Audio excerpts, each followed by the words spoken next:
Hey friends, welcome back to the stress type mini series. We are here finally on episode 4 of the series where we're going to be covering the people pleaser, or what I like to think about as the fawn response.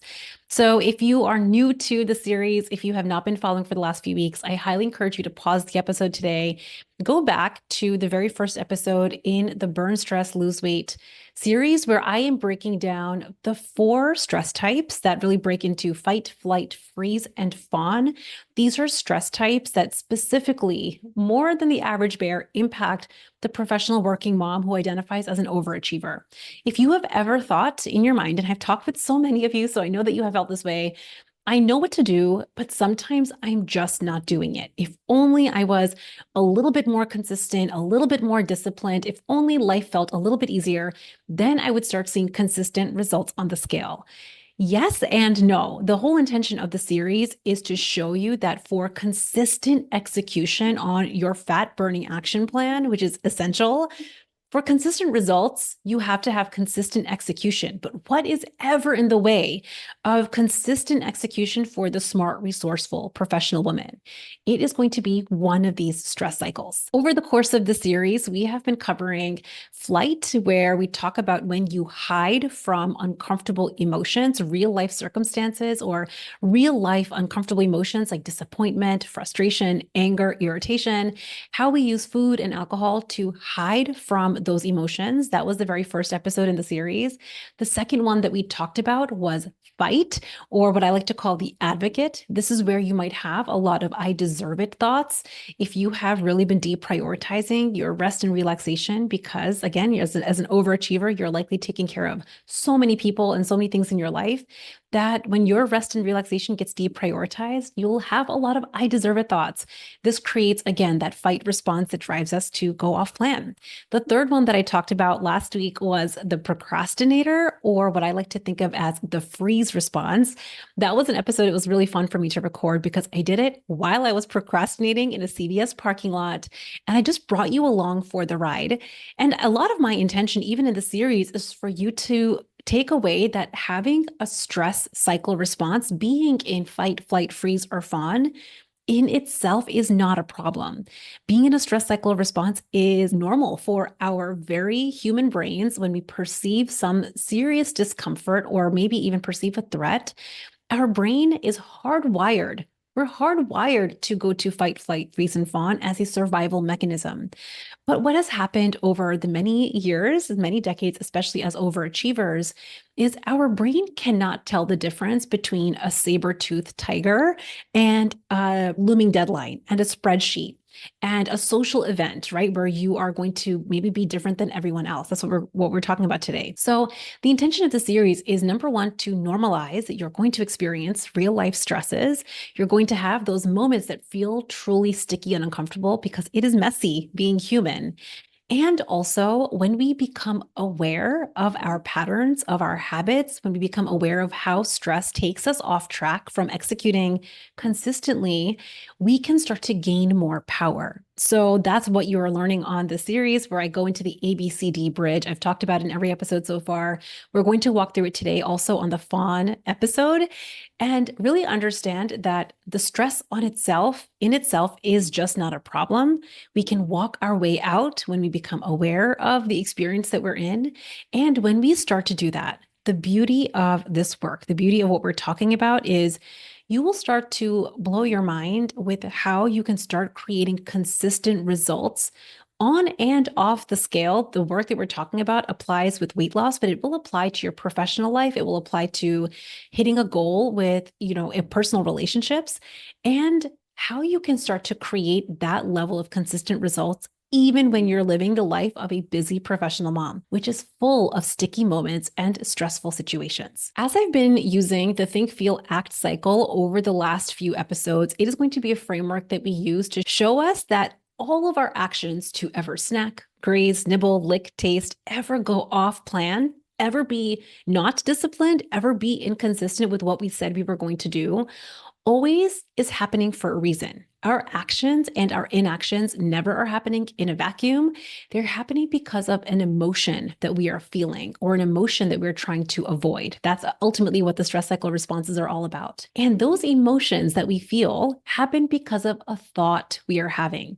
So I know a lot of times high achievers especially will want to just double down on the action plan. I see you because I have been there. I still do this to this day. I see my clients doing this in the unstoppable group, where you'll think that if you don't hit a result one week or you don't hit a goal, I just need to double down on the plan, right? How often have we thought that? What the series is intended to really shed light on is, yes, you want to change how you show up to get new results, but to do that, we have to first uncover what were you thinking and feeling that drove you to go off plan to begin with. And if we can start to unravel and become deeply aware of what you were thinking and feeling that drove you to go off plan, that drove you to have this level of unchecked stress, you will create so much more empowerment and really feel unstoppable in executing on your plan in a way that you said you would. So let's get into the fawn stress cycle, or what I like to call the people pleaser. This is going to be a flavor of stress cycle responses that touches some people more than others. Some of you might not identify as a people pleaser. You might actually identify as a very confident, very social person where it's easy for you to connect with others. Maybe you identify as an extrovert. And even if that is you, some parts of this episode are still going to apply if you find yourself eating in social situations when your gut or your body is not actually hungry. You might be on the other end of the spectrum. That's kind of like me, where you identify someone that has been a people pleaser in social settings. Maybe you have felt a little awkward or a little bit different or a little just different from the group, and you find yourself wanting to be a certain way, talk in a certain way, show up in a certain way, so that you have that feeling of fitting in and belonging. So let me just start by saying that that desire that you have to belong, to be a part of a group, whether it's with a friend circle or in a community, it could be in your, the school PTA, it could be with your neighbors at the bus stop, it could be with new friends when you move to a new town, it could be on the soccer field when you're taking your kid to soccer practice, it could just be in your actual friend circle that you've had for a decade. That desire to belong, to fit in the group, to not be the one that is different is normal. And a lot of that desire to belong and to be a part of the group, to not be different, is steeped in a survival mechanism that is eons old. It's hardwired into our brain, the primitive part of our brain, that being different, not fitting in, not belonging is going to inadvertently get us kicked out of the herd, right? Old mentality. Getting kicked out of the herd is very naturally associated with our inability to survive. So we just want to normalize our desire to belong, to be a part of the group, to fit in with the group of people that we are with is very normal. I know for me, that feeling of wanting to fit in and feeling like I was just different from everyone else started when I was 4 years old. I feel like I've told the story on the podcast, but if I haven't, I can remember from my earliest memory, which just shows how hardwired this desire to fit in, to belong, to not be different is. I remember when I went to preschool as a 4-year-old, the very first thing that I noticed was that I looked different. I had darker skin, I had black hair, and everyone in my preschool, at least from my memory, this might not even be factual, but my memory is that everyone looked different than me. I felt like I looked different. I also didn't speak English when I started preschool. I spoke Hindi. That was the language that my parents had raised me with at that point. So I didn't even speak the language, right? So talk about being totally different. And all I can remember, and I'm having goosebumps even as I share this, but all I can remember from that memory, I cannot remember, somebody including me. I don't remember kids being nice or not nice. I just remember this desire that I had of, I just want to fit in.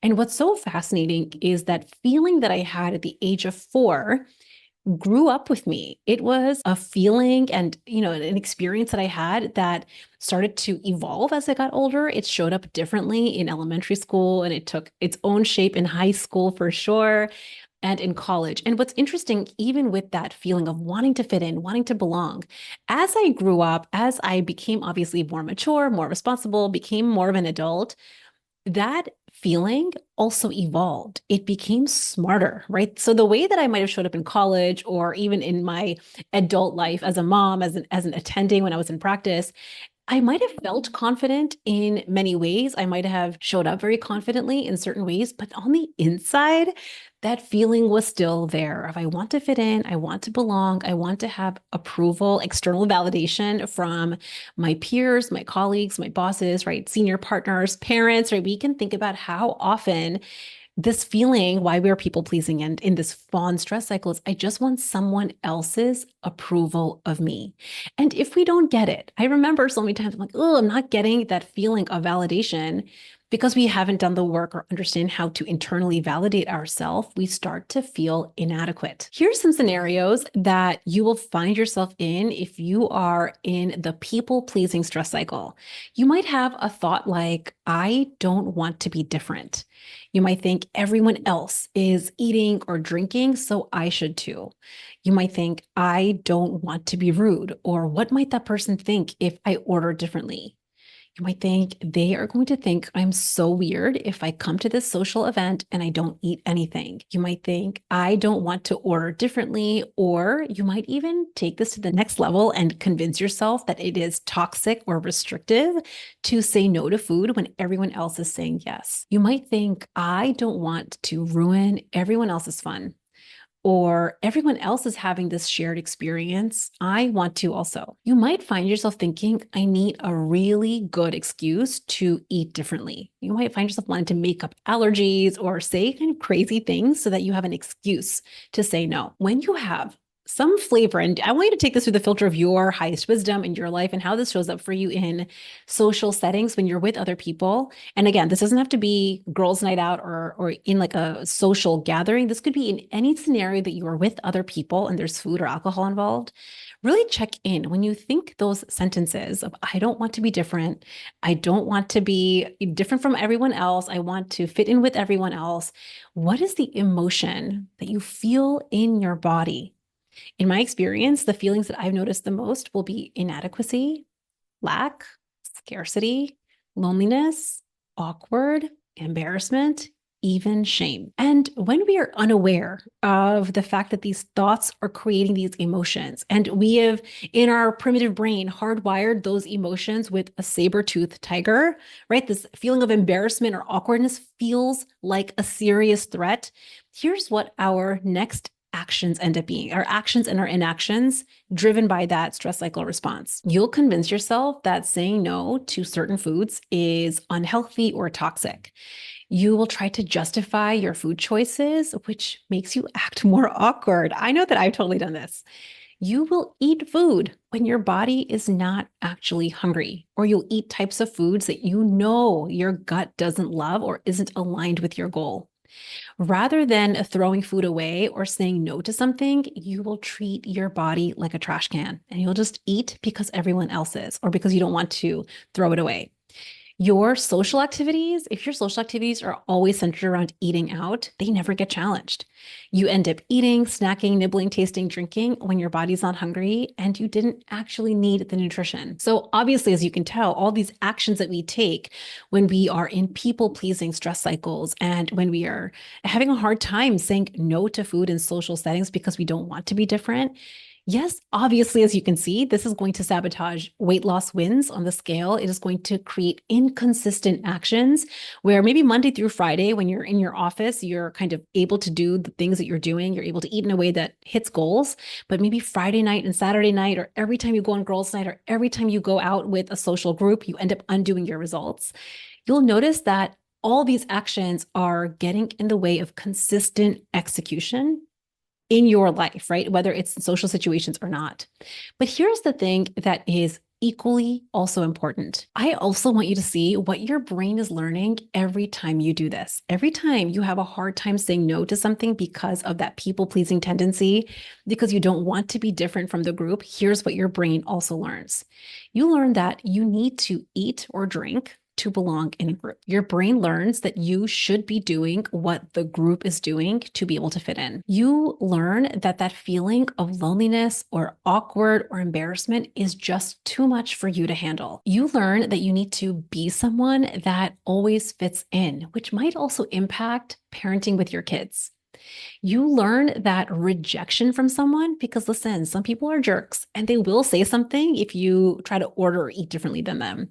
So you learn, your brain learns when you people please that rejection from that one person is a dire situation. It's like a saber-toothed tiger. You don't learn that rejection is just a normal part of being human and navigating real human relationships. You aren't able to access compassion and curiosity for why you feel inadequate or lonely or awkward just being your amazing self. In fact, you're so occupied by fitting in and eating the way everyone else is eating and drinking, having something in your hands, you don't feel awkward, that you're not focused on the meaningful connection and conversation that you could be having. The reality is that everyone actually wants to feel belonging. Everyone wants to fit in with their local group, whether it's at the bus stop, at soccer practice, in your social setting. Everyone actually wants this. So it's not just you. But let me tell you why this is especially tender for me as a mom and why this stress cycle response is one that I have really wanted to work on for myself and become deeply aware of because I have been, as a kid, as I shared with you, that people pleaser that wants to just fit in and get along with everyone and go with the crowd and never be different. I've always wanted to be that person. The reason that this is particularly important is because I want to model to my kids how to say no in a group, how to be different, how to allow that feeling of awkwardness and embarrassment and loneliness if it aligns with their personal values. And this is the part that is hard. This is the part that feels really sticky because that feeling of being different really does make us feel like something is under threat. But for me to teach my kids these tools, I have to go first. And I think that really the intention of this episode is to invite all of us to think about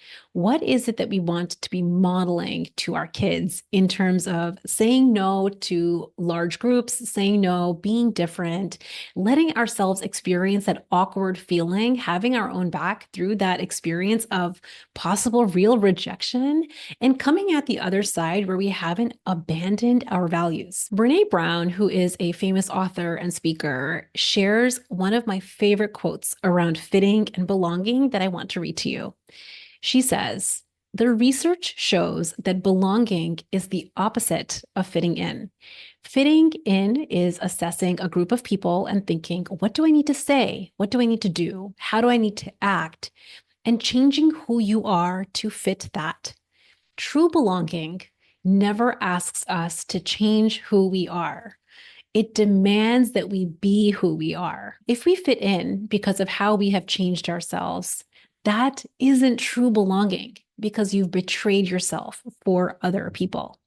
Now, this quote is obviously not just applied to how you eat in social settings. It applies to just how we show up in the world, how we show up in our communities, with our friend circles, with people that we are meeting. And I want to tell you, the reality is that this does feel hard at times, especially if you're someone that has a history of wanting to fit in and trying to fit in. However, this is where I really like to utilize the ABCD bridge so that you can catch that feeling, the very normal feeling of wanting to fit in, wanting to belong, and walk yourself through that emotional experience so that you don't undo your weight loss successes and really you don't abandon your true values. So using the ABCD bridge, when you're in that people-pleasing stress cycle, you can usually tell when you're in it. Step one is A, awareness. Just catching the fact that you are in that stress cycle, catch the thought that you're having. What are you thinking that is making you feel inadequate, lonely, awkward, embarrassed? What are you telling yourself about that situation? You might be telling yourself, I just want to fit in. I don't want to be different. I want to do what everyone else is doing, right? Start to catch the sentence in real time. Next is B, B for breathe. The whole intention of this step is to introduce a natural pause between the thought you're having and the action you take. When we don't do this step, we are often just driving in autopilot, right? We have so many autopilot thoughts, really reflexive habits of we just start showing up, right? This is like when you drive to work, you don't even know how you got there. A lot of these stress cycle responses, this applies to fight, flight, freeze, and definitely fawn, are habituated patterns. The reason that you go off plan or you're inconsistent is habituated patterns. So B is about introducing a natural pause that drives you to take a minute between your thought and your action. It's going to get you out of that primitive brain, which is on autopilot, and activate your prefrontal cortex, that is your most evolved thinking. The next step is C, courage. This is where I want you to practice feeling the discomfort of feeling different. Allow that awkward feeling, allow the feeling of embarrassment, feeling the fear of possible rejection. Allowing that emotion, it's a vibration in your body, is hard, especially if you've not done it. But let this just be a muscle that you take to the gym where you allow that emotion and talk yourself through the experience, right? So you don't want to be judging the fact that you're having this experience, but talk yourself through it. This is me feeling nervous. This is me feeling scared. Just naming the emotion that you're in, the uncomfortable emotion that you're in, has been shown in research to decrease stress signals in your amygdala, in a part of your brain. So really catching with that breath, introducing a pause, and talking yourself through that feeling. This is me feeling awkward. This is me feeling lonely. Having your back in that experience and then practicing courage to allow the emotion is going to game change how you execute in the next step, which is D, do it anyway. Do it anyway is all about executing on the plan the way that you said you would. Doing it anyway is one of those things where you might historically have associated following your plan with a lot of willpower and grit and grind, and you have to like muscle through. That is not what I mean when I say D for do it anyway. When you've done steps A, B, and C, that's why it goes in order. When you start doing steps A, B, and C, where you catch your thoughts with awareness, you take a breath, notice that my tone and tenor in my experience. There's no yelling at myself. You're not allowed to eat that food. You're not supposed to do. There's no talk like that to myself. Steps A, B, and C is catching my thoughts, introducing a natural pause, and really allowing myself to feel uncomfortable while tenderly having my back. Doing it anyway is an act of discipline, but it is one that I know that professional working moms have in spades.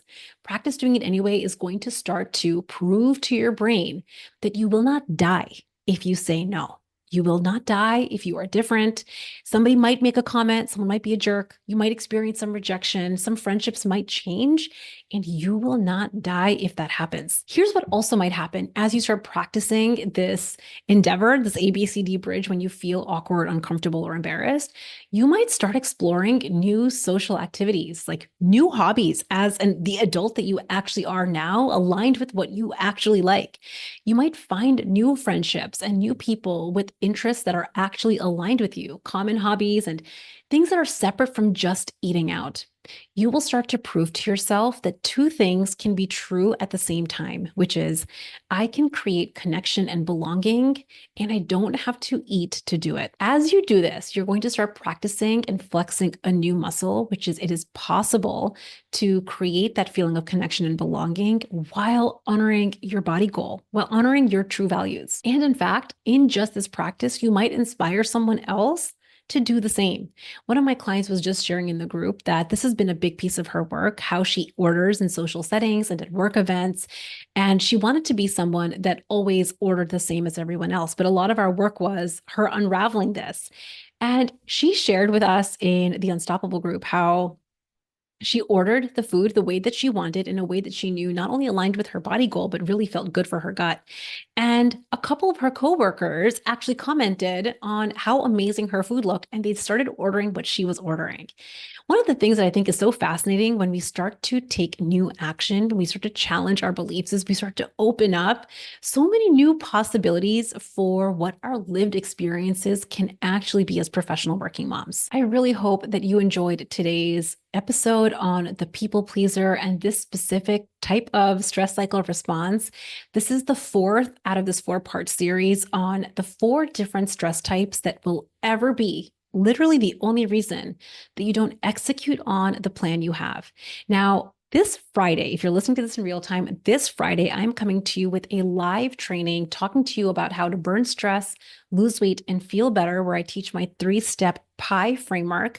So you understand that yes, execution, which is what we have been talking about in this series, is so important, but equally important to executing is actually having a plan. That's P in pie. You have to have a plan that will make you a fat burner, that will help you lose weight while feeling satisfied. So it has to be a proper plan. Executing is something we have been touching on in the series. And then I is going to be iterating. You have to know how to iterate when we have a random off plan moment or when we kind of go off track, and how to get back on with no drama. You can grab your seat for free for this live training over at burnstressloseweight.com/masterclass. It is happening this Friday, and I would love, love, love to see you there live. I'll see you next week, my unstoppable friends. Bye. Thanks for spending this time with me on the Burn Stress Lose Weight podcast today. I hope that you are leaving today's podcast episode feeling a little lighter and more inspired than when we started. It turns out that you don't need to have a stress-free life to hit your goals on and off the scale. But when you feel more empowered to respond to your real life stresses with true strategy, we will game change how we show up and how we hit our goals. If you want to take what you're learning here on the podcast and put it into real life implementation, it might be time for us to work together in the Burn Stress, Lose Weight, Feel Unstoppable group coaching program. Head over to burnstressloseweight.com and you can learn all of the details, the nuts, the bolts, when the next group is starting, and exactly how you can join. Okay, friend, I'll see you next time.